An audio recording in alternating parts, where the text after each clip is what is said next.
భవిష్యత్ గ్యారంటీ పేరిట నెల్లూరులోని 52వ డివిజన్లో పర్యటించారు టీడీపీ మాజీ మంత్రి పొంగూరు నారాయణ సతీమణి రమాదేవి. నెల్లూరు స్మార్ట్ సిటీగా అభివృద్ధి చెందాలంటే ఎమ్మెల్యేగా నారాయణను, ఎంపీగా వేమిరెడ్డి ప్రభాకర్ రెడ్డిని గెలిపించాలన్నారు. ఎన్నికల్లో టీడీపీకి ఓటు వేసి ఎమ్మెల్యేగా నారాయణను గెలిపించాలని అంటున్న నారాయణ సతీమణి రమాదేవితో మా ప్రతినిధి Sagar Reddy face to face. Babu surety భవిష్యత్తు గ్యారంటీ పేరిట నెల్లూరు నగరంలోని 52వ డివిజన్లో నారాయణ గారి సతీమణి మాజీ మంత్రి సతీమణి గారు తిరుగుతున్నారు. రమాదేవి గారు ఇప్పటికే ఈమె గత కొన్ని రోజులుగా ఇప్పటికే ప్రజల్లో ఇంటింటికి తిరుగుతూ వారి సమస్యలను తెలుసుకుంటూ అలాగే రాబోయే ఎన్నికల్లో నారాయణ గారి కృషికి అందరూ కూడా ఓటు వేసి గెలిపించాలని కోరుతున్నారు. ఈమె ఎటువంటి సమస్యలు ఇక్కడ గుర్తించారు, ప్రజల్లో ఎటువంటి స్పందన ఉందో ఆమె తెలుసుకుందాం. Madam, good morning. చెప్పండి, మీరు ప్రజల్లో తిరుగుతూ ఉన్నారు. బాబు షూరిటీ భవిష్యత్తు గ్యారంటీ పేరుతో ఎటువంటి స్పందన ఉందంటారు ప్రజల్లో? విశేషమైన స్పందన ఉందండి. ఒక రకంగా చెప్పాలి అంటే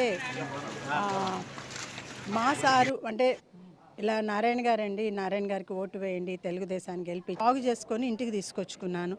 ఇంటికి తీసుకొచ్చుకున్న వెంటనే నాకు కాలు ఎరిగింది.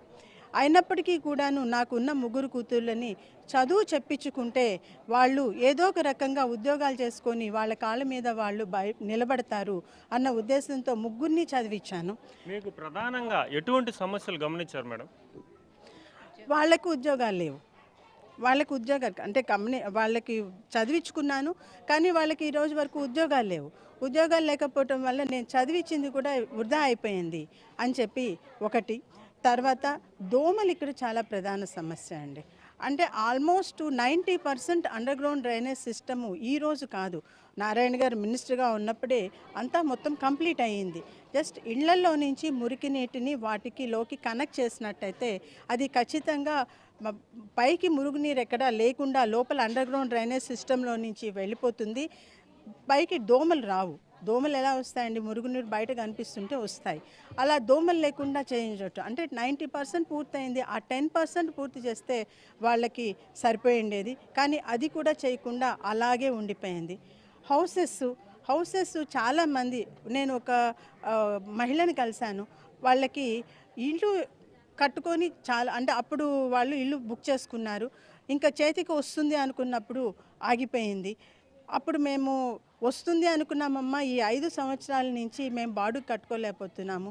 అందులో మధ్యలో కరోనా వచ్చింది.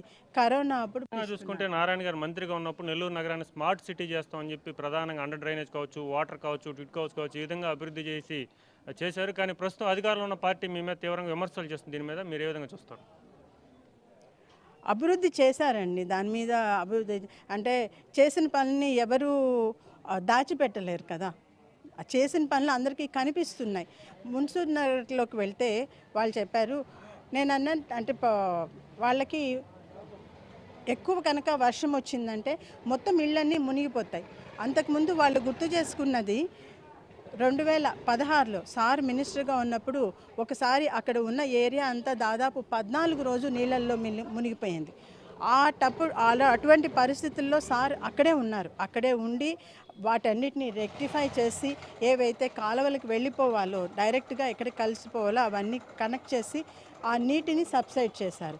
యాక్చువల్గా వాళ్ళు ఆ మహిళలు మున్సిద్ నగరు, కుదుస్ నగర్ ఆ ఏరియాలో వాళ్ళు నేను మొన్న కలిసినప్పుడు వాళ్ళని కలిసి ఓటు అడగటానికి అయినప్పుడు వాళ్ళు చెప్పిన విషయం ఏంటంటే, మేము అప్పుడు సారు చేసినప్పుడు ఓకే సార్ ఇక్కడే నిన్నారు, 14 రోజులు ఇక్కడే ఉన్నారు, కారులోనే తినేవాళ్ళు, అక్కడే పడుకునేవాళ్ళు, మళ్ళీ ఇక్కడే ఉండేవాళ్ళు, తెప్పల్లో తిరిగేవాళ్ళు, ఇవన్నీ కష్టపడ్డారు, ఆ రోజు రెక్టిఫై చేశారు అన్న విషయం మాకు ఆ రోజు తెలిసింది. కానీ ఆ తరువాత ఈ 5 సంవత్సరాల్లో అప్పుడు పడిన వర్షపాతం కన్నా ఎక్కువ వర్షపాతం, ఈక్వల్ వర్షపాతం దాదాపు 3 సార్లు వచ్చింది.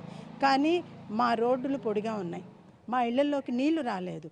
కాబట్టి సారు అప్పుడు చేసిన పనిని మేము అప్పటికన్నా మాకు ఇప్పుడు ఎక్కువ వాల్యూ తెలిసింది.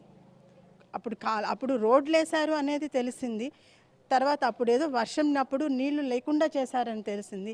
కానీ అప్పటికన్నా ఇప్పుడు ఆ తర్వాత కూడా రాకపోయేసరికి ఆ చేసిన పని ఆ తర్వాత ఎక్కువ గుర్తింపబడింది. ఎన్నికలకు సంబంధించి చాలా దగ్గరకు ఉంది. ప్రజలకు మీరు ఏ విధంగా పిలిపిస్తారు? నెల్లూరుకి ఒకటే మాట అండి, నెల్లూరు అభివృద్ధి చెందాలి, స్మార్ట్ సిటీ కావాలి అంటే తెలుగుదేశమే రావాలి. ఎమ్మెల్యేగా నారాయణ గారు, ఎంపీగా వేమిరెడ్డి ప్రభాకర్ రెడ్డి గారే గెలవాలి. వీళ్ళు మాటలు చెప్పే వ్యక్తులు కాదు, పనులు చేసే వ్యక్తులు. కాబట్టి మనము మన నెల్లూరు అభివృద్ధికి మన నారాయణ గారిని, మన విపిఆర్ గారిని సపోర్ట్ చేసి గెలిపించుకుందాం. నెల్లూరు నగరం స్మార్ట్ సిటీగా అభివృద్ధి చెందాలంటే నెల్లూరు నగరంలో నారాయణ గారికి ఓటేయాలి, అలాగే ఎంపీ అభ్యర్థిగా నిలబడిన వేమిరెడ్డి ప్రభాకర్ రెడ్డికి ఓటేసి గెలిపించుకుంటేనే నెల్లూరు నగరం అభివృద్ధి చెందుతుందని చెప్పి రమాదేవి గారు తెలియజేస్తున్నమాట. కెమెరామెన్ సురేందర్తో సాగర్ రెడ్డి.